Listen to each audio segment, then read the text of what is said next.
আজকের এই অনুষ্ঠানের সভাপতি এবং অধ্যক্ষ বাবু বীর বিক্রম বীর মুক্তিযোদ্ধা আমরা এদের নাম জানি, এদের নাম শুনেছি। এখানে কিন্তু প্রায় কয়েকজন বীর মুক্তিযোদ্ধা আছেন। অর্থাৎ 1971 সনে যারা নিজের প্রাণ বাজি রেখে মুক্তিযুদ্ধে অংশগ্রহণ করেছিলেন, সেই বীর মুক্তিযোদ্ধা এখানে কিন্তু প্রায় 1 জন 2 জন 3 জন 4 জন উপস্থিত রয়েছেন। আমরা তাদের জন্য আমার ব্যক্তিগত পক্ষ থেকে, স্কুলের পক্ষ থেকে শ্রদ্ধা, সম্মান এবং ছেলে উচ্চারণ। আমরা একটা স্বাধীন সার্বভৌম বাংলাদেশ পেয়েছি। আজকে এই পরন্ত বিকেলে মনোগড় ব্রিগেডের স্কুল কর্তৃক আয়োজিত আমি স্মরণ করতে চাই 1952 সালে যে সমস্ত মাতৃভাষার জন্য শহীদ হয়েছিলেন সেই ভাষা শহীদদের প্রতি আমি আরো শ্রদ্ধা জানাতে চাই পৃথিবীর সকল ভাষাভাষীদের জন্য। কারণ আজকে আমরা আগামী কয়েকদিন পরে আমরা 21শে ফেব্রুয়ারি উদযাপন করতে যাব। আমরা আজকে যে ভবনটা উদ্বোধন করতে গেলাম বা উদ্বোধন করলাম কিছুক্ষণ আগে, ওরসি পাঠাগার অর্থাৎ library and creative art centre. Orsi কে আমরা কেউ জানি না, অনেকে কেউ জানো না তোমরা ওরসি কে। ওরসি একজন, আমি নামটা দিয়ে দিচ্ছি এভাবে, আমি একটা আর্টিকেল লিখেছি আজকে এখানে পড়ার কথা, কিন্তু সময় সংকুলতার কারণে আমি এটা পড়তেছি না। ওরসি হচ্ছে বসন্ত না পেরোতে এক ঝরে পড়া ফুল। ওরসিকে আমিও দেখিনি তোমাদের মতো, আমি কিন্তু আমার মনের মধ্যে হৃদয়ে ধারণ করেছি, লালন করেছি। আমাদের স্কুলের ক্যাম্পাসে একটা কল্পনা করেছি ওরসি কেমন হতে পারে। একদিন আবিদিন ভাইয়ের সাথে, এই যে মেজর কামরুল আবিদিন ভাইয়ের সাথে আলোচনা করতে গিয়ে উনি প্রায় একটা জিনিস লিখে ওরসি ওরসি ওরসি। আমি ওরসি কে? ওরসি, এই ওরসিকে আমি কৌতূহল বশত একটা কি করলাম, ওরসিকে খুঁজতে লাগলাম। ওরসিকে খুঁজতে গিয়ে তার জীবন বৃত্তান্ত অর্থাৎ সংক্ষিপ্ত জীবনী সম্পর্কে জানতে পারলাম আমি। ওরসিকে তাদের খুব আদরের সন্তান। হয়তো আজকে ও যদি বেঁচে থাকতো, এই যে আমার মেয়ের মতো হতো, অথবা এই আজকে যারা এখানে নাচ করতে এসেছে এরা এক একটা ফুল, ওরসিও একটা ফুল, কিন্তু বসন্ত না পেরোতে ঝরে পড়ে গেছে। উনি মন্ট্রিয়ালে অর্থাৎ 2000 সালে, মেবি 2000 সালে উনি জন্মগ্রহণ করেছিলেন। 2007 সালে এখান থেকে তারা আমেরিকায় চলে যায়, আমেরিকায় না, কানাডায় চলে যায়, মন্ট্রিয়ালে বসবাস করে। এই যে কয়েক বছর আগে সম্ভবত একটা বসন্ত রোগে সেই ওরসি এই ধরনী থেকে বিদায় নেন। আমরা ওরসির জন্য দোয়া করি, সে যেখানে থাকুক সেকে সুখে শান্তিতে থাকুক। ও যদি আবার আমাদের এই ধরনীতে জন্মগ্রহণ করে, যাতে সে নিরোগী হয়ে জন্মগ্রহণ করে, সুস্থ সুন্দর জীবন নিয়ে। আমরা ওরসিকে বাস্তবে দেখিনি, কিন্তু তোমাদেরকে দেখানোর জন্য আমি একটা এখানে ছবি দিয়ে রেখেছি। এটা সম্ভবত 2007-2008 এই সময়ের একটা ছবি। কারণ ওই ছবিদের মধ্যে এটা আমি একটা গোয়েন্দাগিরি করতে গিয়ে দেখেছি, ওই ছবির মধ্যে নিচে ছিল 2007-2008 একটা এরকম একটা ছিল। তো আমি ধারণা করলাম এটা 2007 বা 2008 সালের একটা ছবি, অর্থাৎ মন্ট্রিয়ালে কানাডায় যখন সে স্কুলে ভর্তি হতে গিয়েছিল সেই সময়ের ছবি হতে পারে। যাক, ওরসি আমাদের মাঝে, আমাদের স্কুলের ক্যাম্পাসে, আমাদের সেই Orsi library and creative art সেন্টারে আজীবন বেঁচে থাকবে আমাদের মাঝে। আমরা তাদেরকে, তার পরিবারের প্রতি আমরা সমবেদনা জানাই। ওরসি আমাদের মাঝে বেঁচে থাকুক আজীবন। আমি আজকে এখানে ঘোষণা দিতে চাই, এই ওরসি ক্রিয়েটিভ আর্ট সেন্টারের জন্য তাদের পরিবারের পক্ষ থেকে অনেক টাকা আমাদেরকে দিয়ে দিচ্ছেন আবেদিন ভাইয়ের মাধ্যমে। আমরা ওই টাকা যথাযথভাবে সঠিকভাবে, যাতে সঠিক জায়গায় এদিক সেদিক যাতে না হয়, সেই টাকাটা আমরা কাজে লাগিয়েছি। আগামীতে ওনারা আমাদেরকে আরো সহযোগিতা করবেন, সহযোগিতার হাত বাড়িয়ে দেবেন, এটাই আমি প্রত্যাশা করি। কারণ আমরা এগিয়ে যেতে চাই, একটা সুন্দর ভবিষ্যৎ নিয়ে, সুন্দর জীবন নিয়ে আমরা এই ছোট ছোট বাচ্চাদেরকে আমরা আলোকিত মানুষ করতে চাই। শিক্ষা, আমরা মেসেজ দিতে চাই, এখানে শিক্ষার জন্য এসো, সেবার জন্য বেরিয়ে যাও। আমি ওরসি রুমে একটা, তোমরা সবাই হয়তো দেখতে পাবে, প্রবেশ করো জ্ঞানের সন্ধান উপহার দিয়েছেন, আমি কৃতজ্ঞ জানাই।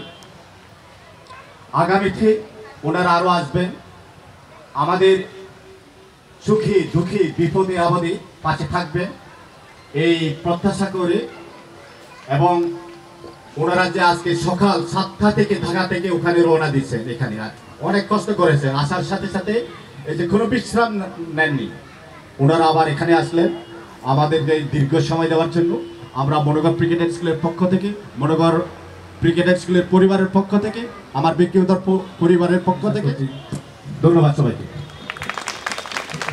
ধন্যবাদ বাবু সোনাদান চাকমা মহোদয়। এই কষ্ট আমাকে অনেক,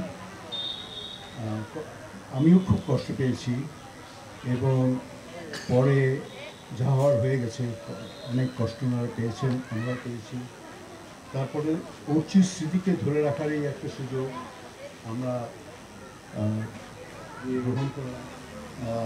এই স্কুল থেকে যে বাচ্চারা মানুষ হয়ে বার হবে, তখন ওরচির আত্মা শান্ত পাবে, এটা আমার ধারণা, আমার মনে হয় তাই হবে। যাই হোক, এটা এই প্রত্যাশা নিয়ে আমি নিজে এই কাজের সাথে সম্পৃক্ত হয়েছি। আরেকটা বিষয় বলতে চাই যে এই স্কুল আমি যখন প্রথম আসি তখন এগুলো কিছুই ছিল না, কিন্তু আমি দেখেছি খুব সুন্দর সুন্দর বাচ্চারা এত অদ্ভুত ডিসিপ্লিন এবং জ্ঞান অন্বেষণের প্রত্যাশা নিয়ে এরা আসে। ওদের জন্য কিছু একটা করা প্রয়োজন, এটা আমি নিজের দায়িত্ব বলে মনে করি। তারপর আমি এসব কাজের সাথে সম্পৃক্ত হই এবং তার একটা প্রধান কারণ হলো সোনাধন বাবু, উনি ওনার সততা, ওনার ন্যায় নিষ্ঠতা এবং ওনার ইনিশিয়েটিভ, অর্থাৎ উদ্যম, অসম্ভব রকম উদ্যমী উনি। এটা দেখে ভাবলাম যে এখানে আমি যদি আমার ক্ষুদ্র প্রয়াস দিয়ে যতটুকু পারা যায় ততটুকু যদি করতে পারি, উনি ওটাকে অনেক অনেক গুণে সফল করতে পারবেন। সো এখন দেখেন, এই স্কুল আপনারা 3-4 বছর আগের কথা চিন্তা করেন, আর এখন দেখেন এটা উত্তরোত্তর সুন্দর হচ্ছে। এখান থেকে শুধু সুন্দরই হচ্ছে না, এখানের বাচ্চারা অনেক সুফল পাচ্ছে এখান থেকে, এবং ওরা যেন আরও সুফল পায় এজন্যে আমরা আমাদের যথাসাধ্য চেষ্টা করব, এই অঙ্গীকার করি। আমার বন্ধুদেরকে আমিও বলি, আপনারা এগিয়ে আসেন। এখানে অনেক দুস্থ পরিবারের শিশুরা আছে যাদেরকে আমরা সব রকমভাবে সাহায্য করব, এটাই আমরা চাই। এবং এটা যেমন আমি কমিট করছি, আমি বলছি যে আমার ক্ষুদ্র প্রয়াস থেকে আমি যা পারি অবশ্যই করব, সেরকম আমি আবেদন করছি আমার বন্ধুবান্ধব এখানে যারা আছেন সবার কাছে, যে আপনারা আপনাদের যতটুকু সামর্থ্য হয় সেটা দিয়ে দয়া করে এই বাচ্চাদের জন্য কিছু করেন। এরা অনেক বড় হবে, এটাই আমাদের সাকসেস হবে। বিশেষ কিছু বলবো না, সময় একটু দেরি হয়ে গেছে। সো সবাইকে ধন্যবাদ জানিয়ে শেষ করলাম। ধন্যবাদ জনাব।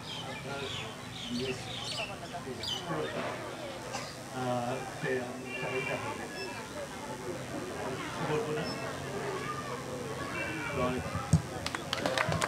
ধন্যবাদ, সবাই একটু জোরে হাততালি দিন। যে বাস্তবায়িত হলো, যে স্বপ্ন ছিল, যে ইচ্ছা ছিল, আমাদের পরম বন্ধু দিদার আতর হোসেন এবং তার পত্নী যে সন্তান হারিয়েছে তার স্মৃতি রক্ষার্থে এই স্কুলে, বিশেষ করে এই স্কুলকে যে তারা ঠিক করেছে এবং এখানে একটা এই স্কুলের বাচ্চাদের শিল্প এবং সৃজনশীলতা বৃদ্ধির লক্ষ্যে যে একটা কেন্দ্র সৃষ্টি করে দিল তারা তাদের উদ্যোগে, তার জন্য তাদেরকে ধন্যবাদ এবং সাধুবাদ জানাই। এবং এই মহতী উদ্যোগ যেন সবাই অনুসরণ করে যেন সমাজের যারা বিত্তশালী অবস্থাবান যারা আছেন তাদের কাছে আমার অনুরোধ থাকবে, বা তাদের কাছে আমি এই সংবাদ দিতে চাচ্ছি যে এগিয়ে আসেন। সমাজে আমাদের যে এই এখনকার প্রজন্ম, তাদেরকে ভবিষ্যতের একটা লক্ষ্যে পৌঁছানোর জন্য আমাদের একটা দায়িত্ব আছে এবং সেই দায়িত্ববোধ থেকে আমাদের এগিয়ে আসতে হবে। খুবই সুন্দর এই গ্রন্থাগার এবং সৃজনশীল কেন্দ্র সৃষ্টি হয়েছে। আমি খুবই অভিভূত। আমি আমাদের যারা বন্ধু বান্ধব আছে আমাদের, তাদের সাথে আমি আলাপ করব, তাদেরকে আমি উদ্বুদ্ধ করব আমার নিজের তরফ থেকে, এবং আমিও যেন সেই মহৎ কর্মকাণ্ডে যেন আমি অংশগ্রহণ করতে পারি, সেটার একটা ভাবনা এবং চিন্তা আমি আমার চিন্তার মধ্যে রেখেছি এবং আমি চিন্তা করছি আমিও এগিয়ে আসব এবং আমিও আমার বন্ধুবান্ধবদের আহ্বান করব। ধন্যবাদ। ধন্যবাদ স্যার। আমাদের আজকের অনুষ্ঠানের বিশেষ অতিথি জনাব মোহাম্মদ মোসাদ্দেকুল হক। ধন্যবাদ জনাব বাবু সনাতন চাকমা, ম্যাডাম জেসমিন দেওয়ান, আপনাদের সবাইকে শুভ সন্ধ্যা, সালাম ও আদাব। আমি আজকে সত্যিকার আমি অভিভূত যে সমাদর আপনারা আমাদেরকে অভ্যর্থনা দিয়েছেন এবং কতখানি পরিশ্রম আপনারা করেছেন আমাদের প্রিয় অর্পিত। আমি জীবনানন্দ দাশের একটা পংক্তি বলবো, ছোট ভাবেই বলবো, মানুষের মৃত্যু হয় তবু মানব থেকে যায়। আমরা সবাই মানব, আমাদের অনেক কিছু করার আছে এবং করাটা যায় সচেষ্ট হলে, যেমনটি হয়েছে আমার বন্ধু আবেদিন, আমাদের বাবু সনাতন চাকমা এবং জেসমিন দেওয়ান। আপনাদেরকে আমি অত্যন্ত শ্রদ্ধা জানাই, কারণ আপনারা যে কাজটা করেছেন এটা সবাই করতে পারে। ভবিষ্যতে আমরা আপনাদের সঙ্গে সম্পৃক্ত হতে চাই এবং থাকব, এবং আমাদের সবার সম্প্রীতি এবং সৌহার্দ্যপূর্ণ সম্পর্ক, ভালোবাসা এই নিয়ে সবাই থাকে এবং এই ক্রিয়েটিভ সেন্টারটা আরও উন্নত হবে আমি আশা করি এবং যথাসাধ্য চেষ্টা করব এটা আরও ভালো করা কীভাবে। আপনারা সবাই ভালো থাকবেন। শুভ সন্ধ্যা।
হই হই হই হই জমতে যাব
হ্যালো হ্যালো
তুলিব তুই আর ওই পালা সাজে তুলিব তুই আর ওই পালা সপনে দেখব রে রে তো আসঙ্গ করে আগই তুই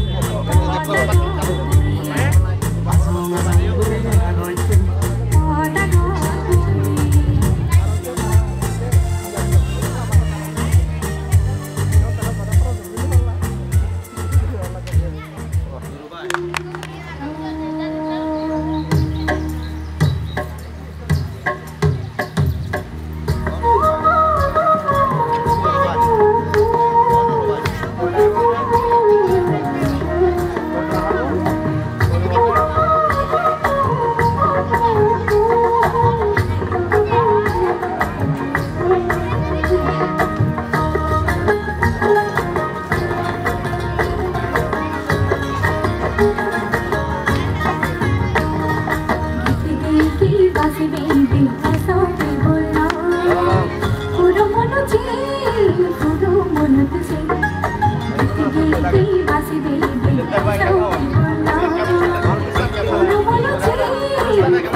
Terima kasih.